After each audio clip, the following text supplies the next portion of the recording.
Good morning, good morning, one and all. Today we are going to discuss the polygenic inheritance. Sir has already said about law of segregation, law of dominance. So from this, when we try to understand the polygenic. So here we need to understand the terms called tribe. Tribe is also called as a character, that is tall, height, it is a character of height. Dwarf is a character of height. Here it is denoted by capital H letter, which is dominant, and this is denoted by small h or small t, capital T, which is the recessive character. So for any character, one character will be having one dominant character, dominant trait, and one recessive trait. One dominant trait and one recessive trait. So based on this, when you take this consideration, okay, for this one dominant gene, one recessive gene are there according to the Mendel, Gregor John Mendel. But when that comes more than two genes or traits or factors present, more than two genes or alleles or traits or character or genes present, only for one characteristic feature that are called, that type of character is called as polygenic inheritance. So if you take down in the world tall plants or tall human being, dwarf plants, dwarf human being. As per the Mendel, we have discussed that for this character, 1:2:1 is the genotype character, 1:3 is the 3:1 is the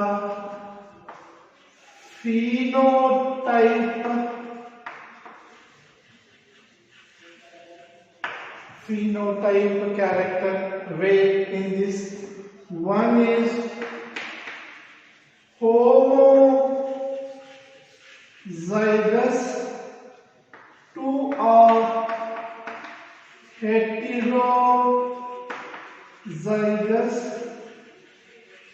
one is homozygous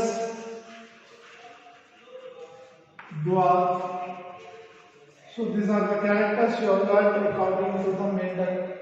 But when you see into the environment or surroundings, we see that all people, all human beings are of not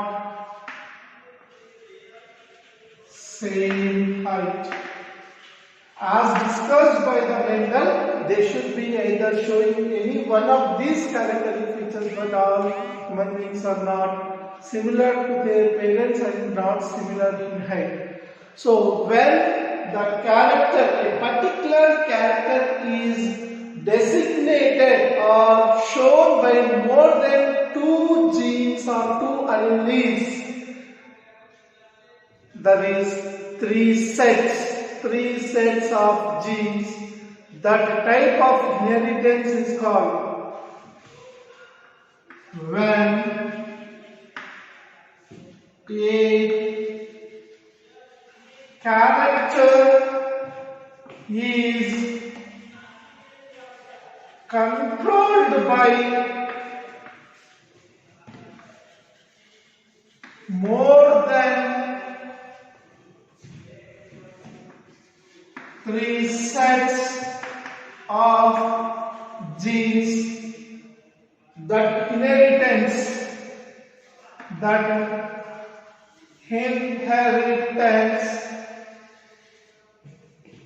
is called polygenic inheritance. Polygenic inheritance. So here, when a character or when a exposure is controlled by not two factors or two alleles or two genes, and when they are controlled by more than two set of genes, the character is called as polygenic inheritance. So the example for this is skin color. The example for polygenic inheritance is skin color.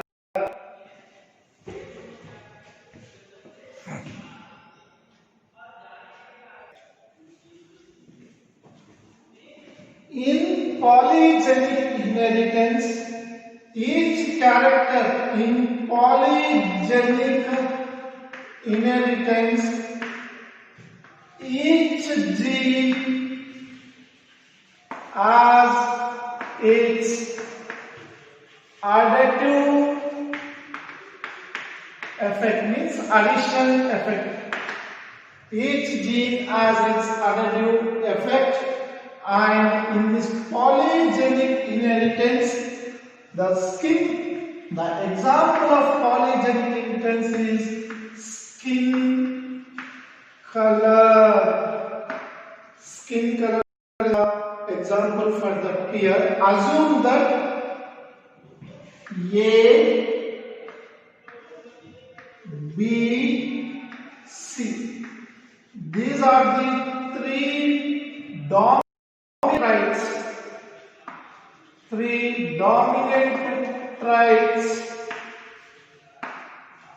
dominant traits for dark color of skin. A, B, C are the dominant traits or dominant genes for darker color of skin. A, B, C. These are the three genes which are recessive traits for pale color or light color of skin. Pale color or light color of skin. Then, so what are the possibilities? 3 into 3. So, if you draw a checkerboard, Punnett square or checkerboard on this polygenic inheritance, so one side A, B, C, A, B and C, and here A, small a, small b and small c.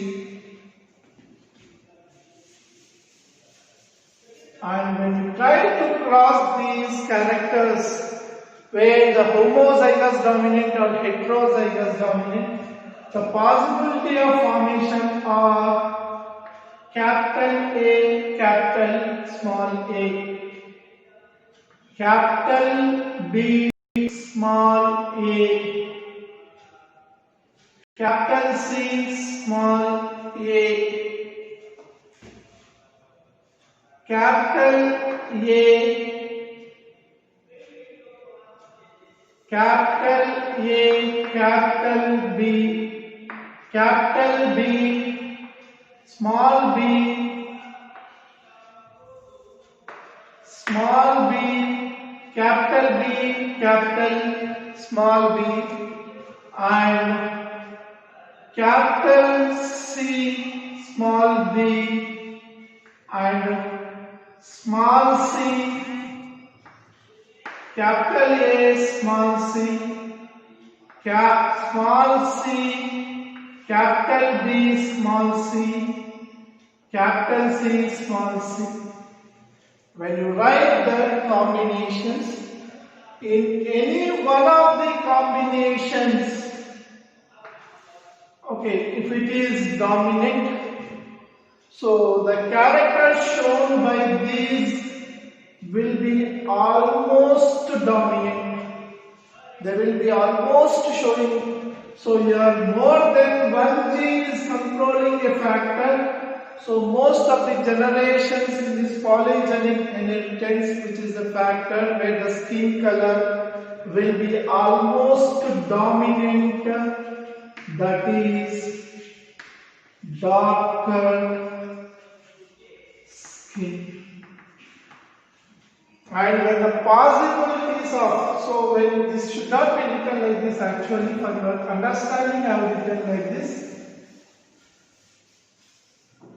But all the three characters are taken at a time into consideration, and A,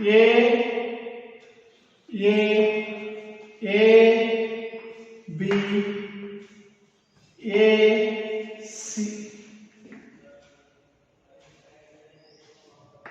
B, A, B, B, B, C,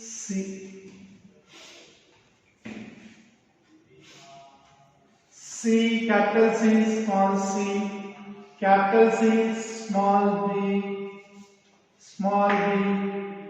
capital C, small c.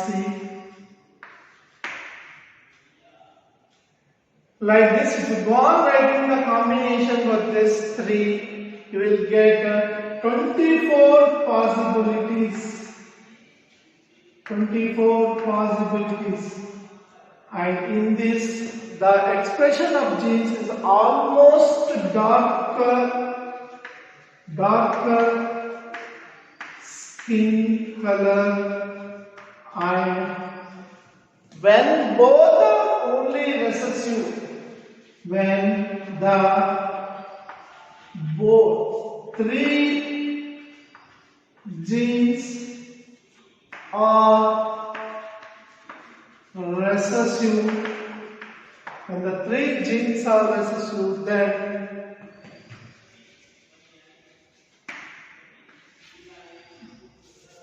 lighter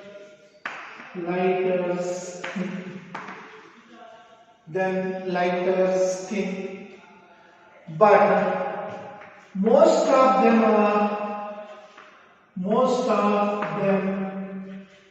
are darker and dark light skin. So in this we understand that when more than one character is designated by more than two set of genes, that type of inheritance factor is called as polygenic inheritance factor. So a good classical example of this particular is the skin color of human beings.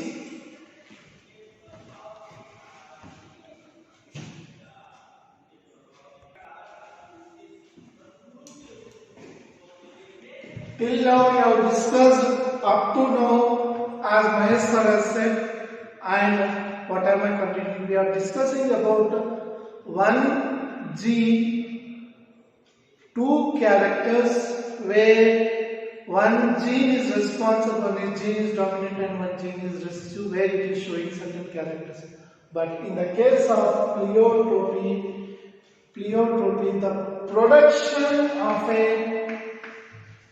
the production of two of a single gene having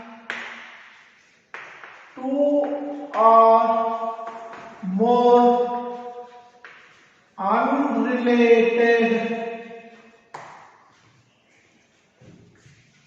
effects, and the particular gene which is showing this expression, the gene showing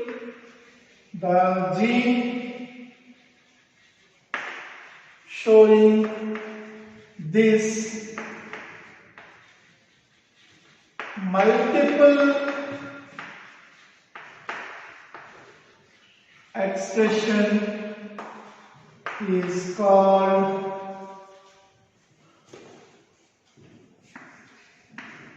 pleiotropic gene. Means one gene can be responsible for more than two factors. If the gene is present, one exhibiting factor will be shown, and if the gene is absent, some other effect it shows. So a pleiotropy means showing two or more unrelated effects by a single gene. If it is present, one type of function it does, and if it is absent, one type of function it does. That type of gene is called as pleiotropic gene.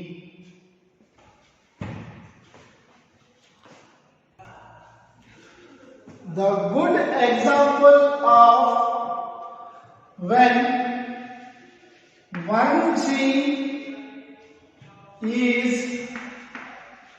expressed or not expressed means not shown. It shows multiple expressions. The gene is called, the good example of pleiotropic gene is pleiotropic gene. Example is generally phenylketonuria.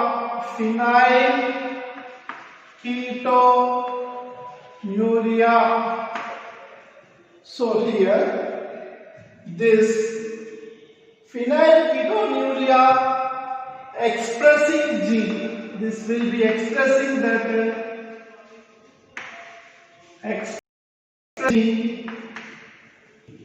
So it generally, this phenylketonuria is a condition where it may lead to the, if it is not expressed, generally this affects the metabolic pathways. Metabolic pathways means in the body, whatever the digestion process, the respiration process, the circulation process, or the reproduction process, whatever the process which are taking place in our body related to the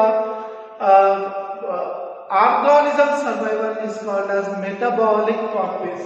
So generally it affects the metabolic pathways. When it affects the metabolic pathways, this phenylketonuria condition is not expressed. The gene expressing gene is not expressed.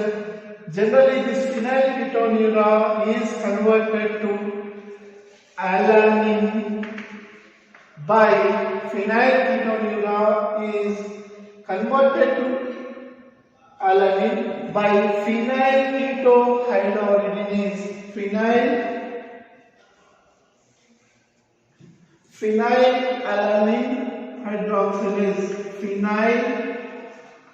Phenylalanine hydroxylase. So that phenylketonuria gene, expressing gene, is produced enzyme called as phenylalanine hydroxylase. When this hydroxylase is produced, the phenylketonuria will be converted to alanine. When this phenylalanine hydroxylase enzyme is produced, if that particular expressing gene is present in the body, and the phenylketonuria component will be converted to alanine. So this is the amino acid. Then no danger. But certain times when phenylketonuria is not converted because of absence of phenylalanine hydroxylase,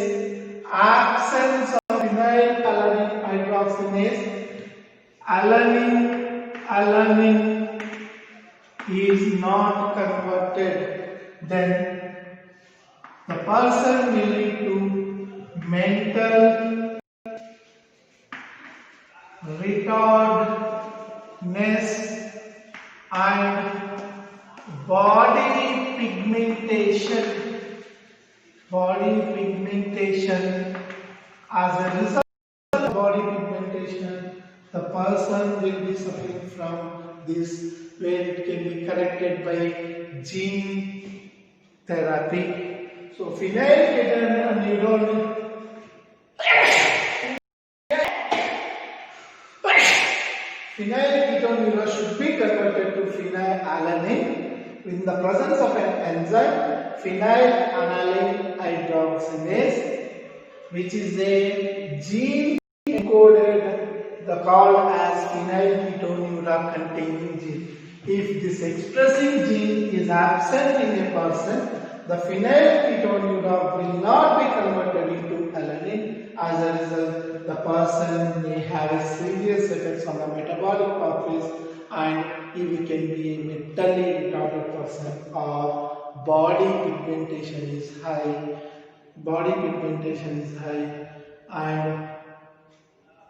and reduction in hair of the body. So that is the what we have to think of. Tomorrow we will start with the sex determination.